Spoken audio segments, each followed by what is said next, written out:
is Katie Worthy, and this is my persuasive speech on face-to-face interaction. I would like to persuade you to put down your phones finally and have face-to-face conversations, or to just call someone and say, hey, how are you doing? So many times we are so used to texting, using Facebook, using Instagram, Twitter, all these kinds of social media accounts, and we hide behind our screens and we don't take into account other people's feelings.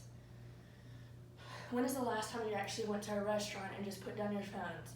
Many of my friends, we play the game of, we put our phones down, the first person to pick up their phone has to foot the bill.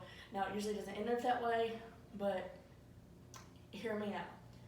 Let's just say you were at dinner with your grandmother and your grandfather. Would they want you to have your face in your phone the whole time, texting your buddies and talking about what you're going to do later on that night?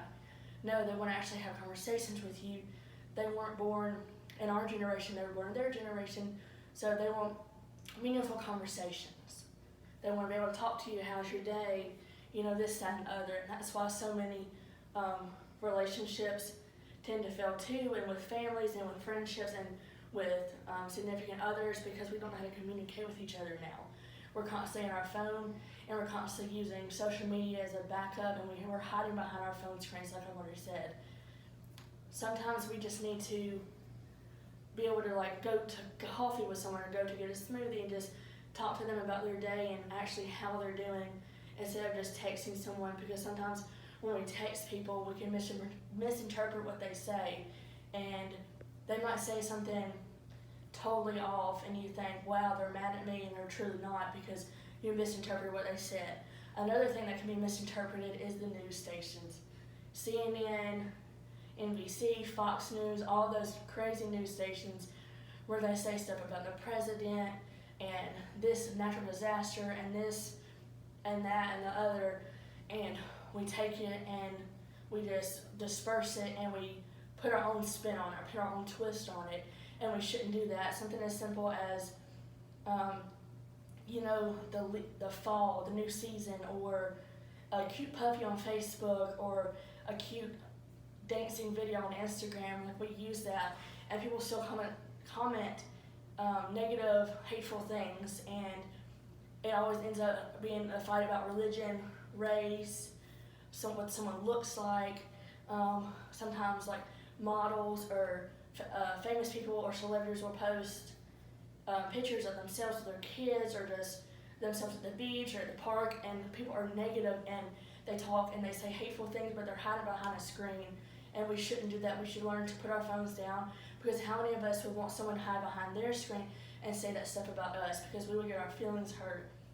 And the next time you go out and about, just look around how many people are on their phones, whether it be in a shopping mall, at a restaurant, in the grocery store, or driving. That's a huge, another thing with driving. There's a thing called Bluetooth, and you can always use that. While that still is safe, but it's safe, but sometimes it's not, because you get really distracted.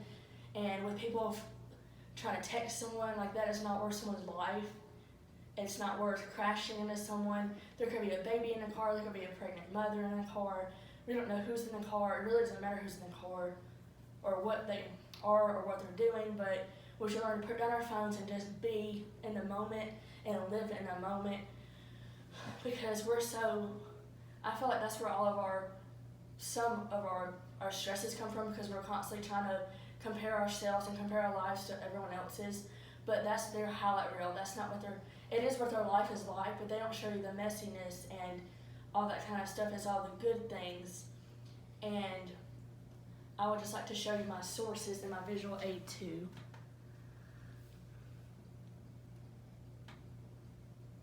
Let's see.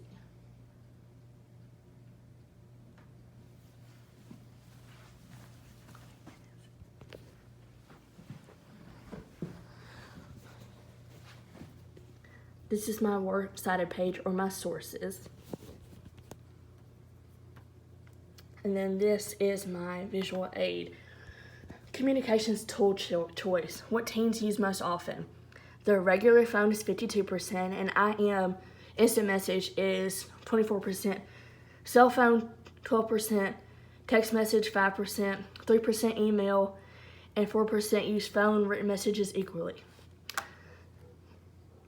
And this is the pie chart of the same thing.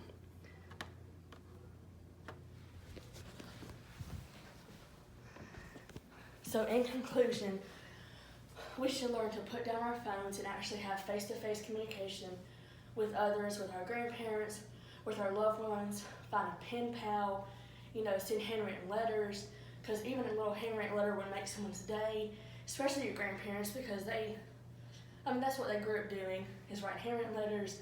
They didn't have cell phones, they didn't have regular phones. They went to each other's house and said, hey, let's go to dinner, let's catch up. So I hope you all enjoyed my video. Thanks.